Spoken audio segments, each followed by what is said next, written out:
دعائیں اور اذکار یوں سمجھیے کہ روح کی غذا ہیں، اور وہاں جا کر انسان قدم قدم پر دعائیں مانگتا ہے، اور ایسی بھی کیفیت آتی ہے کہ بندہ سوچتا ہے کیا مانگوں.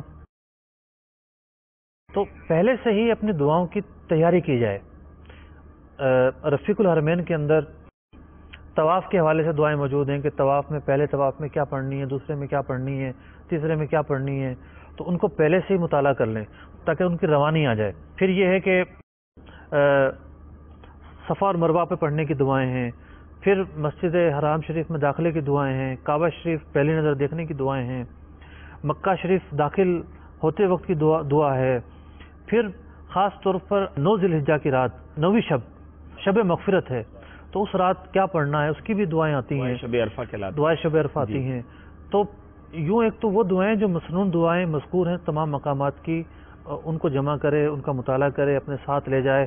اس طریقے سے اپنے ساتھ کپڑے اور دیگر چیزیں رکھ رہا ہے، اس طریقے سے دعاؤں کی کتابیں بھی رکھ لیں. اب یہ دعا جو ہے نا مفتی صاحب، اس میں یقیناً ایک انسان کا اپنا شوق ہوتا ہے، لیکن اگر اس کا ترجمہ بھی ساتھ ہونا، یہ عربی دعاؤں کے اندر جو مانگا گیا ہے نا، میں نے دیکھا ہے کہ ہم اردو میں تو وہ مانگتے بھی نہیں ہے نا، وہ انداز ہمیں آ سکتا ہے.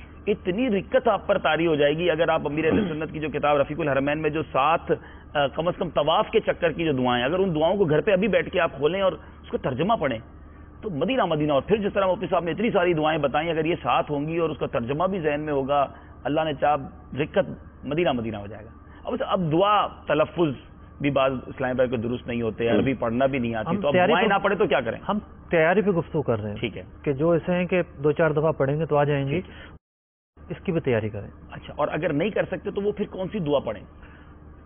دیکھیے دعا ایک طبقہ ہے جسے ناظرہ بھی نہیں پڑھنا آتا، ٹھیک ہے، اور وہ جاتا ہے تو پھر وہ جو ہے ایسے مواقع تمام مواقع پر درود پاک پڑھے. ٹھیک ہے، درود پاک پڑھتا ہے، درود پاک سبحان پڑھے. اللہ سبحان اللہ. یا جو بھی اسے دعا اردو میں آتی ہے وہ مانگ لے، وہ مانگتا رہے. ماشاءاللہ، ہر درد کی دوا ہے. صلی علی محمد. مجھے اپنی اور ساری دنیا کے لوگوں کی اصلاح کی کوشش کرنی ہے.